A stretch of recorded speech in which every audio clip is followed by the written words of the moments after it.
Hola, ¿cómo les va? Bienvenidos a En órbita, nuestro podcast internacional acá en Canal 13 en Santiago de Chile. Le mandamos un cordial saludo donde quiera que usted esté, le agradecemos sus mensajes, lo leemos todos y hoy tenemos una edición con acento de mujer. Una edición con acento de mujer que parte desde formas en las cuales son representadas las mujeres, formas en las cuales las mujeres son acosadas y concursos de belleza que tratan a las mujeres pésimo. De eso vamos a hablar hoy y como es una edición con acento de mujer, le cedo mi lugar habitual de conducir a mi compañera Gabriela Valenzuela como una muestra, Gabriela, te lo digo muy en serio, de que los hombres tenemos que aprender aquello de la igualdad de género y practicarla. Y en un tema de mujeres, las que tienen que hablar son las mujeres. Hay que sacar esa visión masculina de que hay un problema para una mujer y hablan los hombres, en todo sentido. Mira, a mí, antes de ir contigo, me llama la atención de pronto que hay un tema que es femenino, intrínsecamente femenino. ¿Quiénes lo discuten? Los hombres. Por lo tanto, hoy, doña Gaby, me da felicidad enorme que usted conduzca el programa y que nos lleve en este viaje a través de su mirada de mujer, que hoy es muy valiosa y muy importante. Buen día. Gracias, Carlos. Muchas gracias.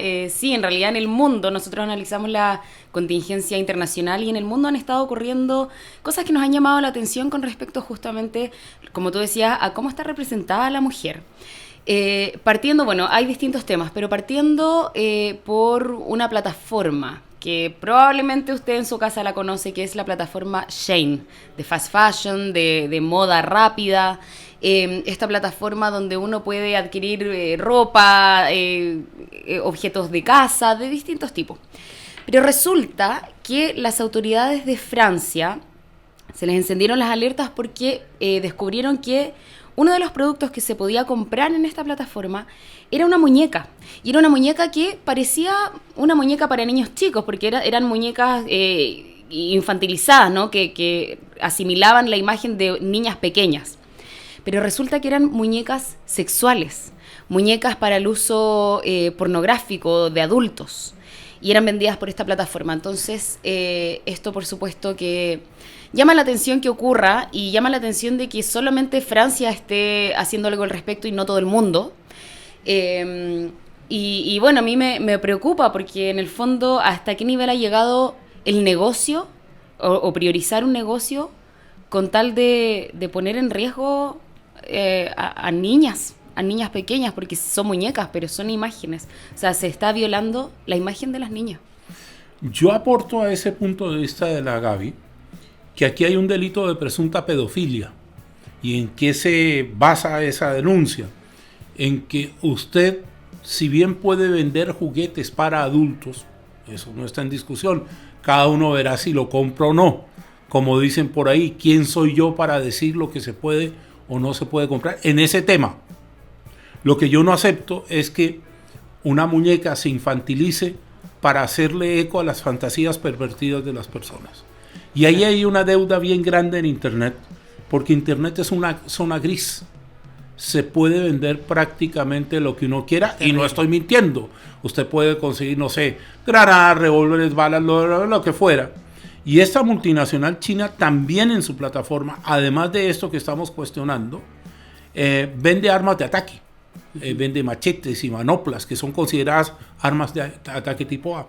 Y me quiero detener en otro tema, y es que el gobierno francés se vio obligado a reaccionar, porque las ONGs francesas empezaron a presionar. También. Si no fuera por eso, no habríamos tenido investigación. Sí, bueno, a mí me tocó, yo soy periodista del área internacional en Canal 13 y me tocó hacer la nota o la nota audiovisual de este tema.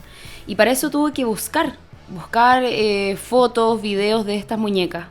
Y yo pensé, ilusamente, que me iba a costar encontrar. Y dije, oye, no sé cómo voy a armar esta nota porque no sé de dónde voy a sacar estas imágenes. ¿Sabes qué? Estaba lleno. Y lleno de no solamente en Shein, porque también esto se vende en Temu, en AliExpress, en Wish y en muchas otras plataformas chinas, donde se venden estas muñecas que son niñas y que son terribles porque, claro, vienen con ropita y todo, pero eso después se les saca. Las imágenes son perturbadoras. A mí realmente me costó hacer la nota, fue difícil. Porque claro, una cosa es que estén a la venta, pero hay que pensar que hay gente que las compra. O sea, hay personas que compran este producto, que son pedófilos, porque no se les puede decir de otra forma, por más de que sean niños, o sea, son niños con o sea, son muñecas con imágenes de niños. Y eso es preocupante. Y ahora, ¿por qué Francia, no? ¿Por qué Francia y no otro país? Porque resulta que Shein abrió en todo el mundo su primera tienda física oficial, porque antes había hecho como algunos pop-ups, que son estas tiendas como Flash, que luego se sacan, pero su primera tienda ya permanente oficial física la abrió, ayer fue para nosotros, independiente de cuando usted esté viendo este video, pero la abrió miércoles 5 de noviembre en París, en una galería muy famosa de París. Entonces, claro, en el fondo están por un lado abriéndole un espacio tan importante a una tienda que en la plataforma online está haciendo esto. Hay un tema ahí. Bueno, siempre hay temas. A mí lo que me llama la atención de todo esto es ¿en qué minuto de la vida comenzamos a normalizar esto? Porque si las ONGs francesas descubrieron esto, es porque estaba funcionando hace rato y no nos dimos cuenta, y voy a ser generoso porque yo no soy organismo de control, por lo tanto no estaba pendiente de verlo, no, pero no nos dimos cuenta en términos de sociedad de lo peligroso que significa normalizar la pedofilia. Porque usted lo que está haciendo, el problema no es la muñeca, el problema es lo que sugiere la acción. Y ese es un tema que la gente tiene que empezar a revisar y tenemos que empezar a evitar. Cuando las cosas se normalizan, empiezan los problemas. Acuérdese que en Países Bajos hay un partido político constituido de pedófilos, que además, por cierto, no han podido funcionar, no han podido elegir a nadie, pero está creado eso. Y el peligro de esta situación que estamos abordando hoy es que esto sea la punta de lanza para la normalización, para que la gente diga, no, pero sí, por último, si no se mete conmigo, a mí no me pasa nada, me da lo mismo. No le puede dar lo mismo.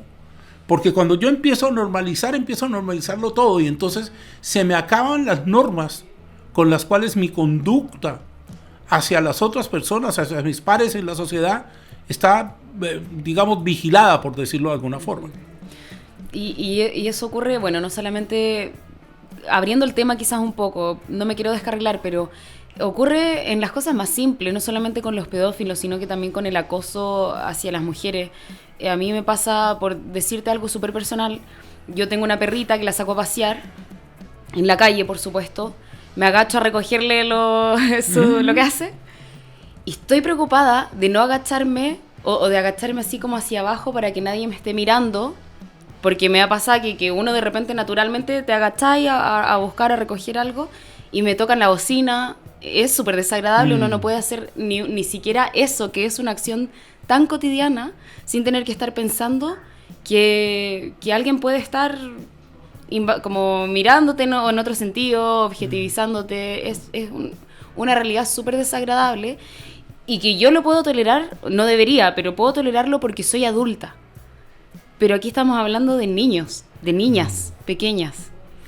Y hay un tema de educación también involucrado acá. Hay un tema de límites, ya lo mencioné, pero aprovechando lo que dice Gaby de aquello de las miradas inconvenientes y las insinuaciones inconvenientes. El segundo tema de hoy nos lleva a un tema que a mí de verdad me indigna, y como hombre quiero pedir disculpas. Lo que le pasó a la presidenta de México en su país, con un sujeto alcoholizado que la toqueteó, no fue que la manoseó, para ser, perdóneme la crudeza, bien exactos, es algo que a cualquier hombre lo tiene que avergonzar.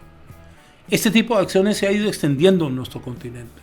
Este tipo de conductas de personas que creen que tienen derecho a hacerlo por el simple hecho de ser hombre, y voy a enmarcar en esa categoría el piropo indebido, la opinión indebida, el meterse en la vida de otra persona sin haber sido ni siquiera llamado. Pero me quiero concentrar en lo de ayer.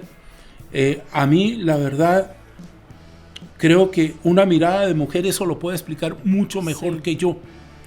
¿Por qué? Porque yo no fui el que sufrí el abuso. Yo vi ese abuso, yo lo sufrí. Uh-huh. Bueno, es que ahí pasan distintas cosas, porque en primer lugar, claro, el acoso que vivió la presidenta de México, Claudia Sheinbaum, a mí me gustaría ir desmenuzándolo en distintas partes, porque hay mucho de qué hablar aquí. Lo primero es que nosotros estamos conscientes de que estamos hablando de esto porque es la presidenta de un país, pero estamos también súper conscientes de que esto le pasa a cientos de mujeres en el mundo todos los días. A millones.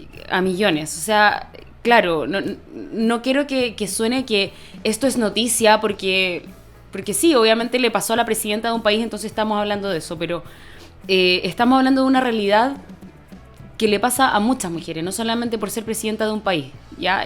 No solo por eso es importante.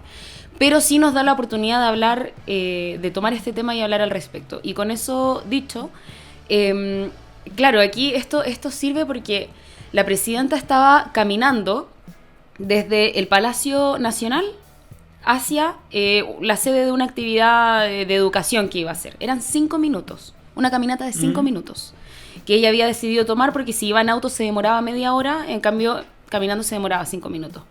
Y en esas 5 minutos, a plena luz del día, y estaba lleno de gente que se estaban sacando fotos con la presidenta, con toda, y con seguridad además, con agentes de seguridad que la estaban ayudando.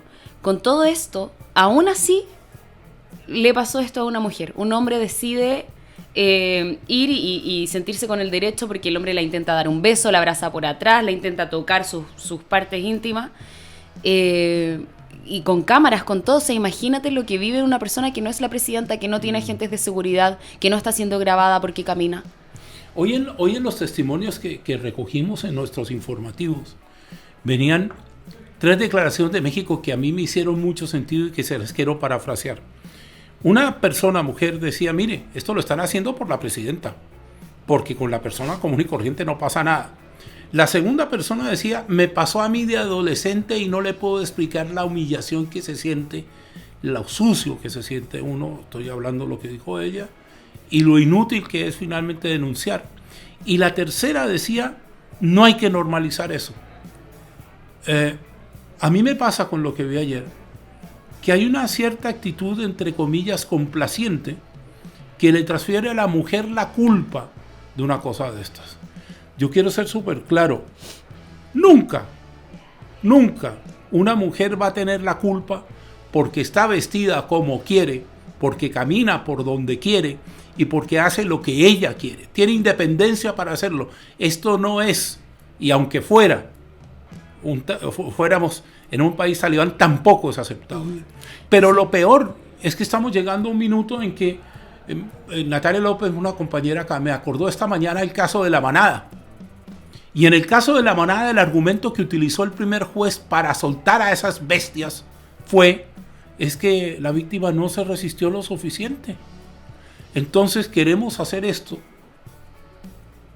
desde la educación, insisto, desde lo que usted habla con sus hijos, de lo que usted habla con sus hijas, de este papel que tenemos que tener para impedir que estas cosas se normalicen. Sí. Y se normalizan y claro, yo también ayer estaba también armando este tema, me tocó, y para eso entrevisté a una activista de una organización, una abogada que defiende a mujeres en distintos casos de vulnerabilidad.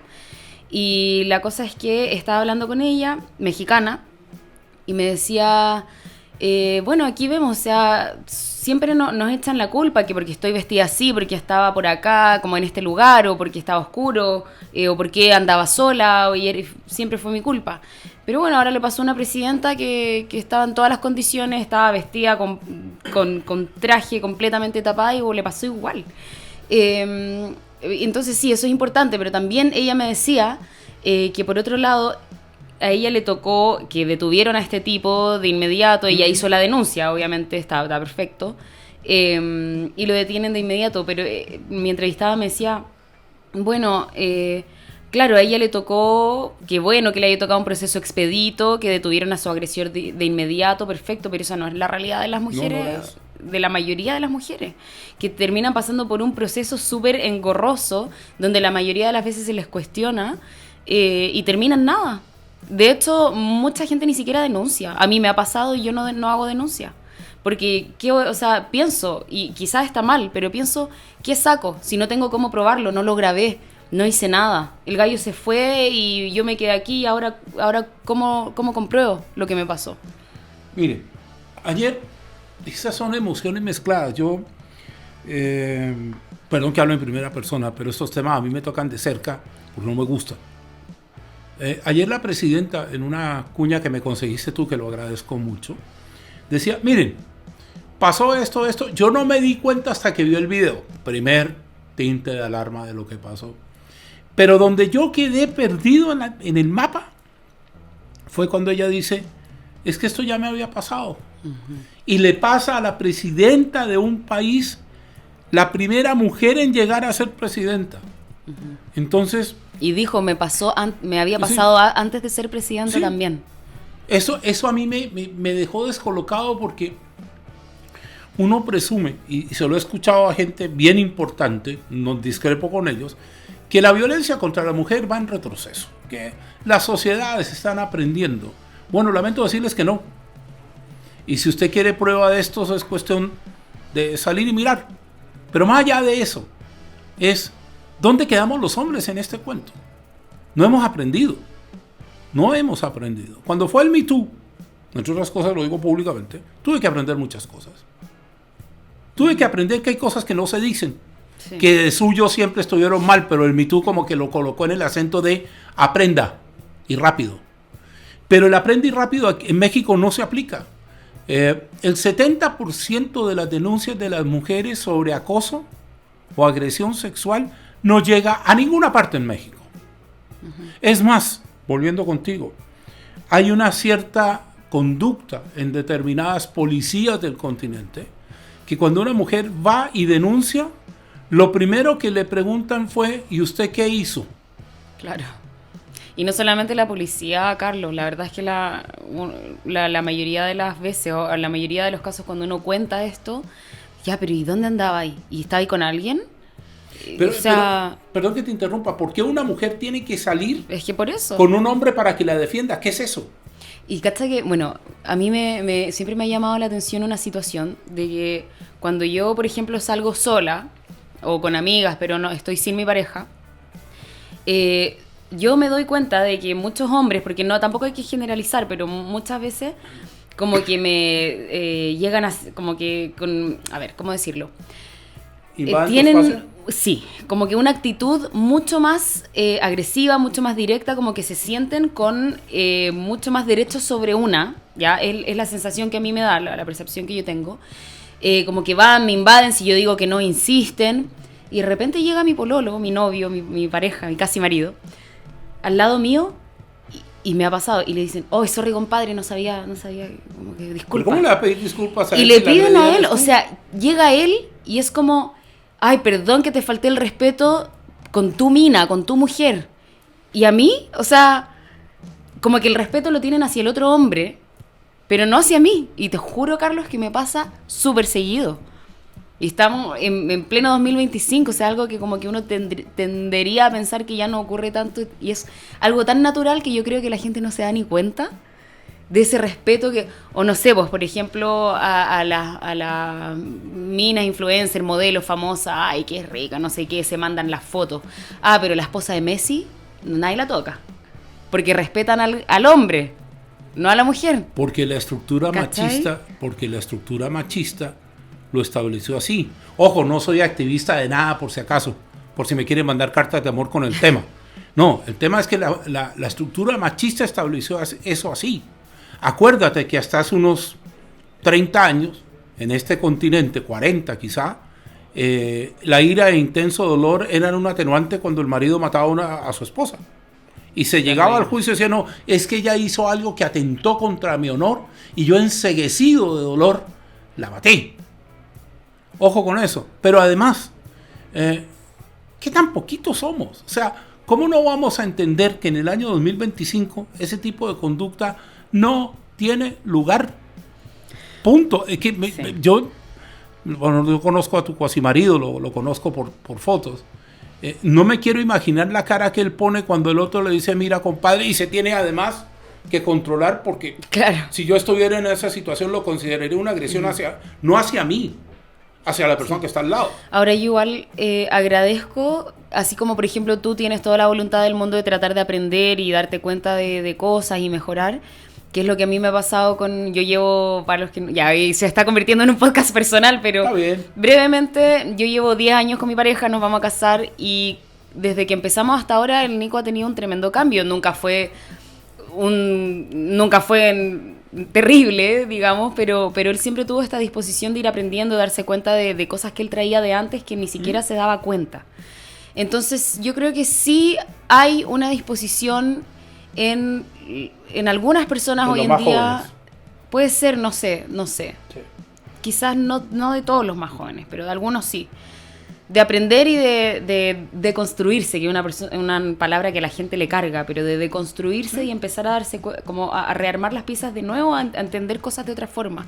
Y eso se agradece, porque en el fondo, así como yo trato de darme cuenta que hay cosas que no puedo seguir tolerando, es importante que en el fondo pongamos la responsabilidad ya no en las mujeres o en las víctimas, no solo mujeres, sino que en los agresores, que finalmente son los que son los únicos responsables, nadie más. Lo que pasa es que en torno a las mujeres hay toda una serie de ritos, de cosas que pasan, que uno se queda pensando, y estoy buscando un apunte aquí, por eso tomé el teléfono, porque se establecieron durante mucho tiempo ciertos ritos que eran de las mujeres para los hombres. Nunca, por ejemplo, el hombre más sexy del mundo tiene la misma difusión que Miss Universo. Eso es un hecho de la causa. Y quiero que ese último tema sea lo que pasó con el señor Nawat Itzaragrisil, que era uno de los directores o directivos del concurso de Miss Universo en Tailandia. Este sujeto, estoy siendo generoso, esta ser estaba regañando a las concursantes de Miss Universo por un tema puntual de publicidad, de que había que tomar, normalmente a estas chicas les piden, las reinas de belleza, que vayan y publiciten y posteen todo como muñequitos. Haga esto, haga esto, haga esto. Y había un par de personas que se resistieron a aquello, entre ellas Miss México, Fátima Bosch. Este señor enardecido empieza a gritar, a subir el volumen, hasta que le dice tonta. Porque ella lo que hace es lo que haría cualquier persona. Ella le consulta a su equipo de comunicaciones en México qué es lo que tiene que hacer. Y este señor, el señor Itzaragrisil, me salió 3 veces. Nawat Itzaragrisil, no, está bien, para que no se le olvide. La llama tonta y ella en un acto no, y pide seguridad enfrente de todo. Espera, ella en un acto de seguridad, en un acto de dignidad, se para y le dice, esto yo no lo acepto y me voy. Se va. Y algunas de las mises que estaban con él, varias, se pararon para irse. Y él, desesperado, grita, seguridad, seguridad, para que no se vayan. Y si quieren participar, perdón la voz, lo estoy tratando de imitar, no lo tailandés, no se pueden ir. Y se fueron igual. Y la actual Miss Universo respaldó a la mexicana. Sí. Ya, contado el cuento. O sea, el cuento. Suma que el premio era una cena con él. Además, me dice Tomás Pardo es que el Big Prize era una cena con el tipo. Bueno, yo quería complementar a eso porque, claro, tú explicaste un poco toda la polémica y por qué el tipo se enoja y todo, pero solamente para acotar al inicio de todo esto, que volvemos a la imagen de la mujer y cómo se utiliza, porque este tema de lo que él quería publicitar no era algo que estaba en las reglas de este certamen. Él, sin ningún tipo de atribución y sin que esto estuviera dentro del reglamento, decide tomar las fotos de todas estas misses, las publica en su Instagram y hizo un concurso en redes sociales. Y él dice, y ya, las 10 que tengan más votos van a tener derecho a una cena privada conmigo, sin consultarle a nadie, tomándose esa atribución completamente por su propia cuenta. Entonces, utiliza estas fotos sin pedirles permiso, crea un concurso que además el premio era tener una cena privada con él y todas las otras misses que... Entonces, esto no estaba dentro del certamen, esto es algo que a él se le ocurrió por sí solo, que utilizó estas imágenes y la Miss México no es que se haya resistido, ella dijo como correspondería y lo que tú dijiste lo voy a consultar con mi equipo y Y aviso. y ojo. No había dicho que no. Y aunque se resistiera. Y aunque se resistiera, no tiene por qué este tipo estar publicando las fotos y hacer un concurso que lo sacó de la bolsa mágica y más encima después las obliga. Entonces, dicho eso, este señor, aquí lo tengo, es que me encantó el nombre, me costó tanto pronunciarlo que lo agarré. El señor Nahuatl. Isaac Grisil se tomó una atribución que no tenía y no le corresponde, pero es que no es una atribución, es la invasión a la privacidad de las otras personas.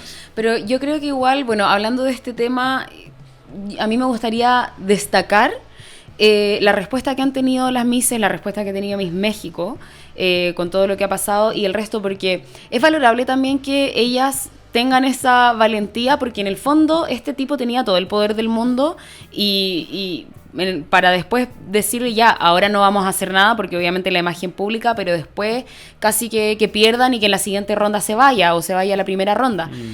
Pero ella en el fondo, asumiendo ese riesgo, se para dignamente y dice me voy, y que el resto, porque fueron la mayoría, yo vi ese video de las que se paran en la sala y se van y la siguen, lo encontré súper valorable de que no estemos permitiendo que esto ocurra. Incluso la propia Miss Universo que está vigente, Victoria Herr de Tielvik, que respaldó a la mexicana. Miren, aquí no se trata de ir contra el concurso en sí mismo, aunque a mí no me guste, es otra cosa, es personal.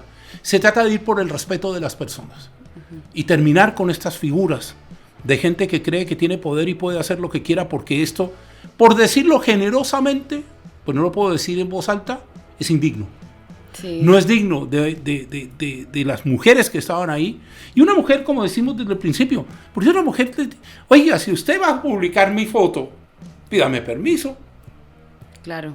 No, y a mí sí me gusta, y yo encuentro que también la evolución que ha tenido el certamen en los últimos años ha sido súper favorable, de que le estén poniendo el foco también a la cultura. Muchas de las Misses ahora, a través de los vestuarios, a través de las...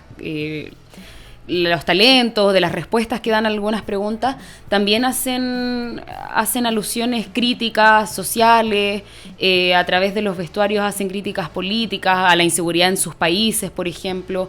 Yo creo que eso es algo muy potente, de que se esté utilizando esta plataforma que es tan vista en el mundo para algo positivo, para llamar la atención de problemas que están ocurriendo en el mundo, y no se trate solamente de ser bonita, que se trate de algo más que eso. Bien, espero haber cumplido el propósito. Yo dije que era una edición con acento de mujer y creo que así ha sido, más allá de la vehemencia que uno puede tener cuando expone determinados temas. Pero sobre todo hago votos muy sinceros de que empecemos a cerrar esa brecha, de que empecemos a respetar a las mujeres, de que empecemos a aislar a quien maltrata, de que tomemos conciencia de las cosas que compramos y, por cierto, que ayudemos a que este mundo sea mucho mejor. Con la edición de don Tomás Pardo, bicampeón panamericano, con nuestra conductora de hoy, doña Gabriela Valenzuela. Yo soy Carlos Zárate. Muchas gracias por estar con nosotros. Nos vemos. Nos vemos.